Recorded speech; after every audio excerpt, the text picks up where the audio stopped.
chapter 46, the captive.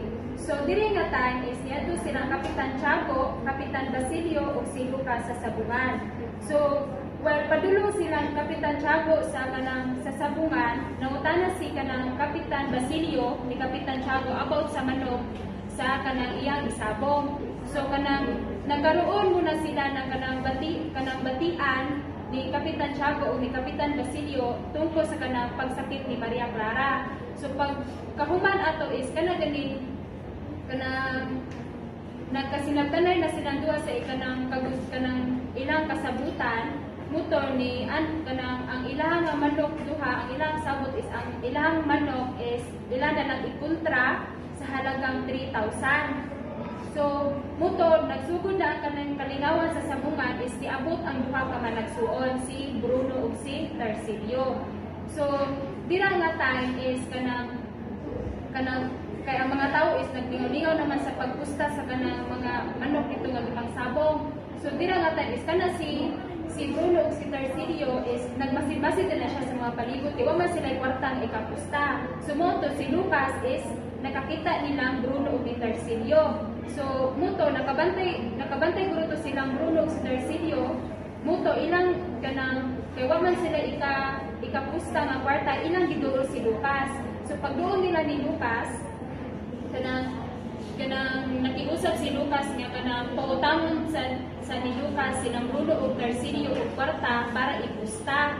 And then, niya ang kanang paghatag ni Lucas is naman siya is kanang kondisyon nga mahatagan og kwarta silang Bruno ug Tarsilio. So mo to katong nakiusap si Lucas silang Bruno ug Tarsilio nga kanang pautamon sa sila og kwarta para ipusta, wala to nisugod sila Bruno ug Tarsilio. Mo to nibalik na sila sa kanang dito sa ilang nga ipistuhan. Then muto pag kanang nanay manok nga nadaog muto na kanang murag nagmahay silang Tarsilio si Bruno, muto nag-ingon sila sa kabaliro nga may pay ni pusta na lang sila kay napa sila 100 nga kanang kwarta nga nadawat. And then muto paghuman ato ni diduog dibalik og duo silang Bruno ug Tarsilio ni Lucas. So moto pagbalik nilang Bruno ni Tarsilio ni Lucas, itagan sila dayon ni Lucas og tig 30 pesos kung musugod silang Bruno o kanang Tarsilio nga mukuyog nila sa paglusog sa kwartel. And then, kung mukuyog sila sa kwartel, hatagan sila og tig sa 10 nga kanang kwarta. And then, kung success ang ilang paglusog dito sa kwartel is ang katong kauban nilang Bruno o ni Tarsilio, hatagan og tig 100. Ang ilang Bruno kang Tarsilio at mo'y 200.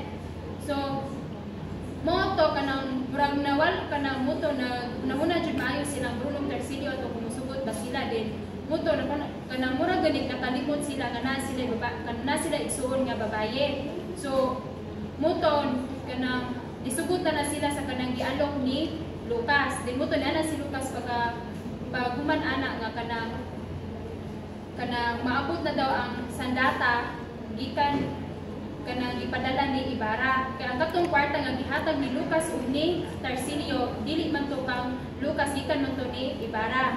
So mo nay nakitabo sa chapter 46 the captive. Chapter 47 the two Siguras. So while nasa sabungan sila Kapitan Tiago, Kapitan Basilio ug si Lucas, kay ang mga asawa nga si Don Tiburcio ug si Doña Victorina kay naman siya sa kabayanan. Kanang ganahan sila nga makakita kung giunsa pag-ayo ang mga balay dito pag-amuman sa bukid ang mga Indio. So in that time kanang nasuko dito si Doña Victorina kay lagi daw ang mga tawo daw dito kay dili daw kugalang kung naay kasugan kana kay dili mangayon kanang katahuran. So moto iyan gisugo si Don Tiburcio nga pabunanan sa iya nga kanang baston ang katong mga tawo daw dito. So moto iyan gisugo si Don Tiburcio nga pabunanan og baston ang mga tawo dito. So moto si Don Tiburcio is wala disugod sa giingon ni Doña Victorina. So sa ilang pagsurisuro is nakaagi sila sa balay sa mga Alperes. Dito nakita ang duha ka senyora which is mo na si Doña Victorina ug si Doña Consolacion. Niya pagkakita ni Doña Victorina ug ni Doña Consolacion is grabe gini kay sila pagtutukan which is kanang nagsugod jud sa kanang ulo hangtod jud sa paa. Di mo to kanang dito nga time is kana gani murag na ini si Dunya Victorina ni Dunya Consolacion. Di mo to iyang gisugod dito si Dunya Consolacion. Di mo to nag-away na sila dito. Grabe kay ilang panag-away dito din. Muto sa kalabot sa ni Dunya Consolacion nakagunit siya kanang latigo. Iyang ibunal ni Dunya Victorina. Di mo to giawat sa ilahang nga asawa. So sa kato nga time is kanang grabe jud kayo ang ilang panag-away ato din mo to daghan na kayong nakasaksi sa ilang panag-away ang katong tanan nga kanang buong. So sa ilang panag-away ni Dunya Victorina ug ni Dunya Consolacion is daghan na kayo nakasaksi sa ilang panag-away diha. So muto ni kalitok abot ang pura dito. Muto pag abot sa pura gipahulog silang duha. Di muto ni kanang nihuno ng ilang away din ni uli na balik sila Dunya Victorina o si Don Tiburcio sa ilahang nga balay. So that would be the chapter 47 na to Siluras.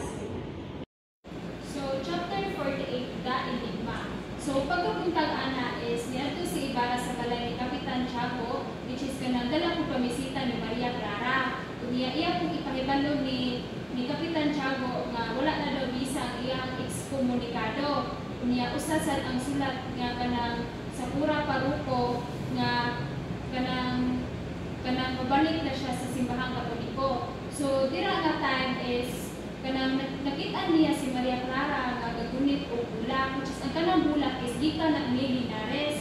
So pagsaka ni kanang Ibarra dito sa balkonahe is kanang nasya siya kanaa dito si Linares. So mo to kanang nasakitan si Ibarra ato nga time. So mo to niya na siya ni Maria Clara nga kanang balik na siya sunod adlaw kay naay bisita si Maria Clara. So mo to nilakaw si Ibarra. So dito neto siya sa kanang eskwelahan, which is naabutan niya dito si Lord Juan. So mo to si Lord Juan iyang gipakita ni Ibarra ang kanang nahuman na ganito ipagbuhat sa mga trabahante. Muto, pag kadugay nga istoryahanan nilang Ibarra o ni Lord Juan is nakita ni Ibarra si Elias, which is nagpasan o kanang sako sa simento. So muto, pagkita ni Ibarra ni Elias, muto iyang gisugo dayon si Lord Juan ipakuha ang ato mga lista sa kanang mga trabahante. Sumoto, paglakaw ni Lord Juan, tubidoon dayon ni Ibarra si Elias. Sumoto niya na si Elias kay kanang magkita daw sila sa kanang bangka sa tabi ng ilog kay na siya istorya nga importante ni Ibarra. Sumoto, pagkaabot ni Lord Juan, dali kay nakalakaw si Elias. Sumoto, dira na natay naghihatag ni Lord Juan ang lista ni Ibarra sa mga trabahante. Sumuto, pag sige ginantaw ni Ibarra is kanang iyang ginantaw tanan ng mga lista. So nag-curious siya nga wala dito ang pangalan ni kanang Elias. So mo to ang naitabo sa chapter 48 na Enigma. So next, chapter 49, The Voice of the Hunted. So mo to gituman jud ni Ibarra ang gisulti ni Elias, which is magkita sila sa kanang bangka dito sa may tabi ng lawa. So mo to way pagduduha pagsalok sa kanang adlaw ni adto si Ibarra dito sa kanang bangka. So mo to nakita niya si Elias nga kanang nagsakay og bangka. So mo to way pagduduha iyan di adto dayon si Elias dito. So mo to si Elias kay wala pa siya nag-aksaya ng oras. So mo to iyan na ditong gisulti tanan ni Elias ang. So dira na nga tayo nag-i-explain ni Elias nga naa daw sila yung pagkasunduan sa katong mga puno ng mga kanaganing mga tulisan, which is ang kanang mga kauban ni Kapitan Pablo. So dito iya kung gisulti ni Ibarra nga kanang naa daw kanang naay hiling ang mga sawing palad parihan niya kay siya usama po siya sa sugod sa sawing palad. So mo to gisulti dito niya nga kanang naghiling daw ang mga sawing palad sa kanang makaamang pagtangkilik sa gobyerno sa pagbabago ng mga kwartel kanang Friday o uban pa. Sumuto dito kanang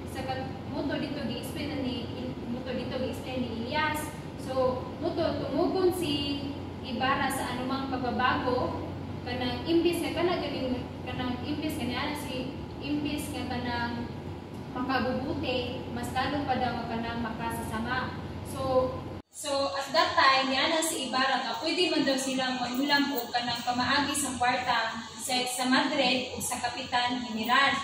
So moto pagsultian na ni Ibarra is kanang na siya si Elias sa giingon ni Ibarra. So kanang dili siya makatuo nga kanang si Ibarra kay kanang naniwala sa kanang kung mas unahon daw ang kanang masasama kanang upang maipagbudulot ang nakabubuti. So moto sa kanang taas sa kayo ng pagsinutil anay dito kanang moto ni ana na si Elias nga kanang iya na daw punong ingnon dito sa kanang kanang mga api nga kanang diana si Ibarra nga kanang magtiwala na lang daw sa Dios o kanang magtiwala sa kapwa. Sumutoy kanang nahitabo sa chapter 49, The Voice of the Hunted.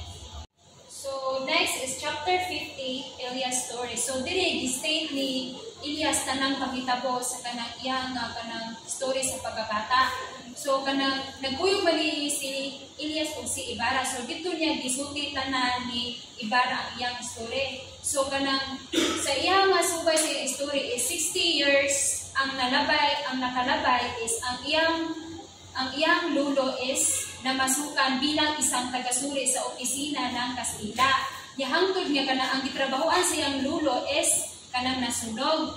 Muto ang lulo ni Elias mo'y gipasangilan. So moto gihatulan ang lulo ni Elias. So kanang kay lagi wala may kwarta nga kanang ikabuan o abogado ang lulo ni Elias. Muto kanang grabe na jud kayo ang hatod sa lulo ni Elias, which is kanang di pa-ensayo siya sa kanang kalsada niya, kanang gipaguyod gid siya sa kabayo niya. Loy jud kayo ang lulo ni Elias ato nga time day kay tagalakaw ana nila kay kanang gani sige kanang bunalan ba sige dir mutoy ingon ni Tarsilo tuuna nga kanang mooy hinungdan sa pagkamatay sa ilang mga ninuno kay tuod anang pagpalo. So in another event naay kanang duha ka magtiayon which muto dito nagbunga na si Elias ug si Consurja. Niya pagkamatay sa lulo ni Elias, muto ni uli silang Elias sa ilang nga balay kuyog ang iyang igsuon nga babaye. So later on dito nakakita og hinigugma si Consurja. So muto kasto na silang Consurja pero wala ni dayon kay nawasak kani kay tungod sa katong tigulang which is ang ilaha nga papa. So muto dito gi-explain sa ilaha nga papa nga tungod kay nagdako-dako na si Elias niya wala gyud na una nila kung unsay kaagi nila sa una tong pobre pa sila. So muto nakarealize ang igsuon nga babae ni Elias. So niya after ato nga panghitabo ang banabana unta ni Consurja is nay asawa lain. Muto dito siya nagpakasal kay lagi wala man dito na dayon ang kasal nilang Consurja.